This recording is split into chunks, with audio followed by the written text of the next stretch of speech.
What's going on, everybody? Pete, Ken, and Larry here with RE Solutions. I'm here with Sean. how are you doing today?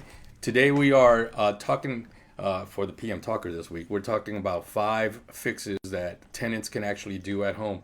Now, there's a bunch of stuff that normal individuals will tell tenants to fix or do in their properties, right? Kind of like the filters, cleaning the filters, making sure that their GFCIs are working correctly. But there are some other little things that tenants can actually do in the property that can help them out, so that they don't actually have to call or call the company, the property management company or the landlord to come and fix, because they could probably do it themselves. And one of those is going to be cleaning their faucet aerators, and that happens when the faucets aren't actually pouring out as much water. Like it kind of loses its water pressure. You seen that, Sean? I certainly have. As a kid, I worked in an amusement park, and one of the problems we had was the faucet aerators. The little screens in your faucet would be, the water was very hard.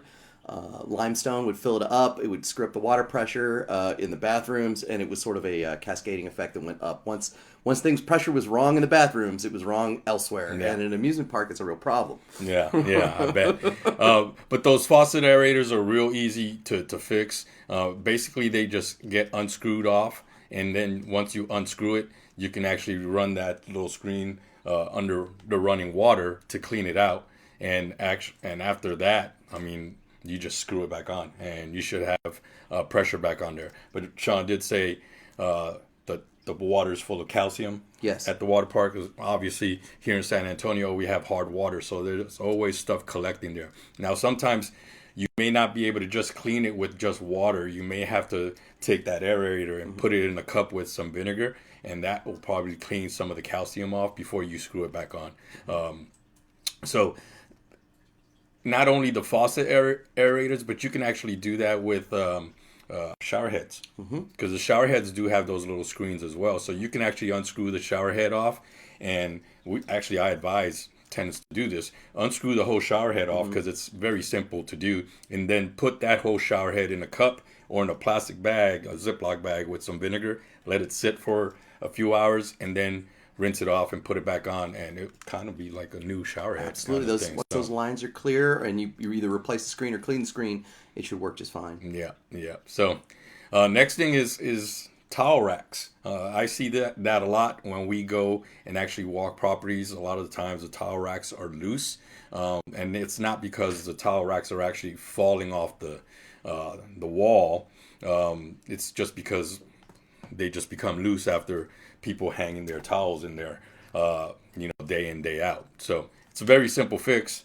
So, Sean, do you know how to fix a towel rack? I do, actually. I can tighten up a little screw in a towel rack, and it's funny because, like you said, you go through houses, and one of the first things you see is like a loose towel rack or a loose toilet paper roll, and it's a really easy thing to fix. It also, once you ignore it, though, it's a really easy thing to break. And Yes. then, you see, that's one of the things you walk through, and you see the broken off towel racks everywhere, and this is why, because it's a simple little maintenance thing that could have totally avoided that situation. Right. Because once the towel rack is actually loose, it starts moving around so much that's when it actually starts pulling away from the wall, so the anchors actually start coming off the wall. Lots of times the anchors that are put in the wall are not very secure anchors. They're usually the plastic little anchors that they use in the walls. So if the towel rack is already loose and now it's moving up and down and actually prying itself off the wall, eventually it's going to fall off. Sure, just pull a big chunk of the drywall out with the little catch on it. And you don't want to do that. No. And the other thing with loose towel racks, and by the way, with the loose towel racks, it also applies to the toilet paper holders. Same thing, same concept. If you have a loose toilet paper holder, there's usually a little screw underneath that you can tighten and stuff like that. So anything more than that, obviously contact your property manager or your landlord, and we'll get it fixed, or they'll get it fixed. The other thing is loose doorknobs. That happens a lot too. So. Well, similarly, it's just got a little tiny screw. The trouble is, in a doorknob, they tend to be recessed underneath the actual knob, so it's really hard for people to get in there. It's like less than a quarter inch to get in and get out, to actually tighten it up. A lot of people will use a dime if they can get a dime in there. Why not even try that? Absolutely. Well, I'm not going to army this up too much, sir. However, when there's a small space and you only have that much to work with, sometimes you can use a dime to tighten it up, something small. Yeah. Yeah, you don't need a big screwdriver to do it because once again, like John said, there's not much space to it, and really the screw doesn't have to be overly tightened. It just needs to be snug. You can get like an offset screwdriver. It looks like kind of like an L shaped, but you can pretty much use anything to try to tighten them up. But they become loose after a while, and same thing as the towel racks. Once something becomes loose, it's gonna get broken or damaged some way somehow in time. So try to take care of those little items as quickly as possible. The other thing is condensation. Now this is a little bit more advanced, right? The condensation drain is a drain that actually comes out of. And we don't have a picture for that. A condensation drain is a drain that comes out of your HVAC unit. This is to drain all of the condensation water that's coming off of the HVAC unit or the AC unit. Now if you look at the line, and I wish I had a picture for it, but I forgot to put it in there. But if you look at the line, there is a little piece that comes up. It has a little cap on it. You can actually take that cap off, and in that cap, you can just pour a cup of bleach. Now, some people say vinegar. Vinegar kind of eats away at the PVC pipe, and if the vinegar actually gets in contact with any of the metal in the AC unit, it can actually corrode that too. So it causes more problems than good. So bleach is the alternative, right? So you pour a cup of bleach in there, and you should be able to do that every month with your filter change. So once you change your filter every month, you pour a cup of bleach, cup of bleach down that little drain. It should keep it clean. Now, does that guarantee it not get clogged up? No, it probably will. It depends on how much usage you have on your AC unit. Obviously, during the summer, it's going to produce more condensation, which it may clog up even more, depending on how old your unit is and how much stuff is being released from the actual core that's in there as well. If there's little rust particles and things of that nature, that it may clog up the system as well. If things like that happen, you can actually go ahead and use a shop vac and actually blow those drains out. But if that's too advanced for you, obviously get with your property manager or landlord and they can take care of it for you. So the other thing is garbage disposals. Cleaning garbage disposal gets tricky. People are scared of them. There's lots of stories about bad things happening. It's not that hard to take care of a drain. As far as cleaning garbage disposal, there are products on the market, just little distillery ball things that they put in there. You put it in and it cleans itself out. But you're still going to want to get in there, do some preventative maintenance. Make sure there's none of those lines are obviously clogged. There's not obvious food stuck in the intakes. You go in and just visualize. Get in there, look, and then clean out the intakes and make sure there's not anything sticking out of any of the intake holes. Right. That's 80% of it. Then after that, you just sterilize it. You use some bleach or you get one of those cleaning tabs, you run it through, and the preventative maintenance. And there's TikToks out there of other ways of cleaning it. Another way is with the ice cubes. Just taking a cup of ice cubes and just throwing a cup of ice cubes inside the garbage disposal and running cold water. That helps to clean out the not blades, but the little plates that are in there. Some people say cold water, some people say hot water. I would prefer cold water because once you start running those blades, obviously they're going to get hot, and if you just turn on hot water, it's just going to get even hotter. So cold water is fine. Those ice cubes will actually melt with that cold water and the what's it called?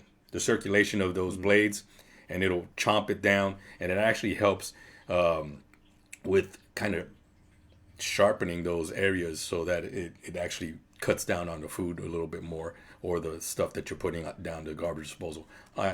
Garbage disposals is one of the biggest maintenance items in rentals, and that's because a lot of people just put whatever in the garbage disposal, and you just got to be careful on what you put in the garbage disposal.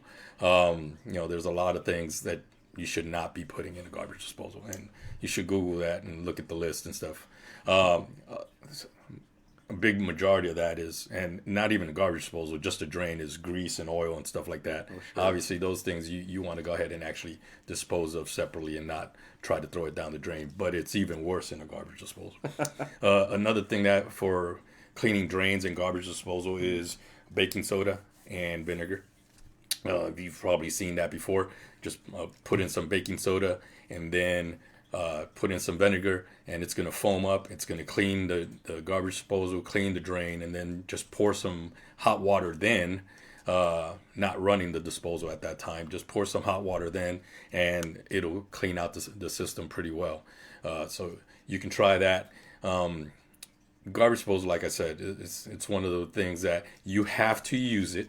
Because if you don't use it, it's just going to rust up, and if it rusts up, it's going to get stuck, and the system's just going to stop working basically. And if you use it all the time and don't maintenance it, eventually it's going to get stuck, stop up, and stop working again. Similarly, so you just need to use it, but use it right. so, but these are just a few of the things that we wanted to bring up as far as some maintenance items that tenants can actually do in addition to changing filters and making sure their circuit breakers are good and the GFCIs and regular light bulbs. And yes, tenants are responsible for light bulbs to include fluorescent lights. Now, here in San Antonio, we have some properties that have light bulbs like very high up in the air, like in the stairwells and stuff like that. Those are a little bit different when it comes to tenants. Yes, we require them to replace the light bulbs, but do we really want them to be on a ladder to try to replace a light bulb that's out of reach that high? A regular ladder, 6-foot ladder that's in the living room, okay, that's fine. But when you need a 20-foot ladder to try to get a light bulb in the stairwell, it's best to call the property management company and let us take care of it. Let us send somebody out there because we just don't want to take that risk and stuff. So, closing thoughts. Closing thoughts. A little bit of preventative maintenance makes a big change. The tenant in place can do just some very small, easy to do things that is going to save them the heartache of living in a house that has these issues. If he cleans out the garbage disposal, it'll probably work. If he keeps the condensation line clear, hopefully air conditioner won't have that back up on them and cause those problems. These are quick little easy fixes that are mostly free. Yep. So why not? Yeah. Not only it's free for them, obviously, and it's less hassle because now they don't have to schedule with a vendor to come out and actually look at the stuff. So it's a win-win for everyone. So anyway, thank you for watching this week's PM Talker. I hope you liked the information. If you have any comments, questions, or concerns, go ahead and leave it in the comment section below. Please share this video with other individuals. This is not just for tenants, obviously. This is just general maintenance that anybody can do in their own home. But like and share and help us out. Anyway, we'll see you next week. All right. Thanks.